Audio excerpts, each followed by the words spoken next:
Digital দুনিয়ায় 4 বছর আগে করা এক লাইনের একটি মন্তব্য যে 2026 সালের পরিবর্তিত রাজনৈতিক প্রেক্ষাপটে এত বড় আইনি ঝড় তুলবে তা হয়তো টলিউড তারকা পরমব্রত চট্টোপাধ্যায় ও স্বস্তিকা মুখোপাধ্যায় কল্পনাও করেননি। আইনজীবী জয়দীপ সেনের করা একটি উস্কানিমূলক মামলার জেরে গত শনিবার কলকাতার গড়িয়াহাট থানায় হাজির হয়ে প্রায় 1 ঘন্টা পুলিশি জিজ্ঞাসাবাদের মুখোমুখি হতে হয়েছে অভিনেত্রী স্বস্তিকা মুখোপাধ্যায়কে। 2021 সালের একটি ব্যঙ্গাত্মক মন্তব্য কিভাবে 2026 সালে এসে জামিন অযোগ্য ধারায় মামলায় রূপ নিল তা নিয়ে এখন দুই বাংলার বিনোদন ও রাজনৈতিক অঙ্গনে তুমুল চর্চা চলছে।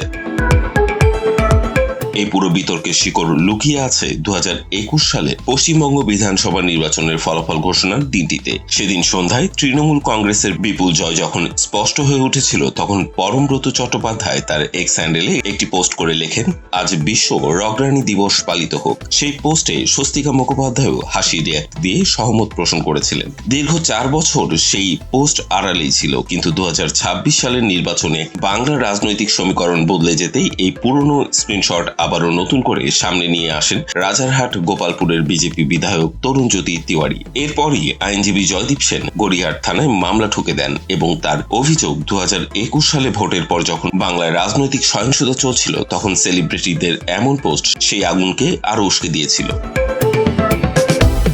আইনি দিক থেকে এই মামলাটি বেশ জটিল রূপ নিয়েছে, কারণ গড়িয়াহাট থানা দুই তারকার বিরুদ্ধে ভারতীয় দণ্ডবিধি অর্থাৎ আইপিসি 109 এবং 153 এ ধারায় মামলা রুজু করেছে। এর মধ্যে 153 এ ধারাটি সম্পূর্ণ জামিন অযোগ্য, যা মূলত সমাজে বা বিভিন্ন গোষ্ঠীর মধ্যে শত্রুতা ও ঘৃণা ছড়ানোর অপরাধে দেয়া হয়। বর্তমান সময়ে ভারতের নতুন আইন ভারতীয় ন্যায় সংহিতা চালু থাকলেও ঘটনাটি 2021 সালের হওয়ায় আইনি বাধ্যবাধকতার কারণে পুরনো আইপিসির ধারাতেই এই মামলার প্রক্রিয়া চালানো হচ্ছে। এই জামিন অযোগ্য ধারায় করা মারপ্যাচের কারণে স্বস্তিকাকে সশরীরে থানায় হাজির হয়ে জবাবদিহি করতে হয়েছে, যদিও পরমব্রত এখনো হাজিরা দেননি।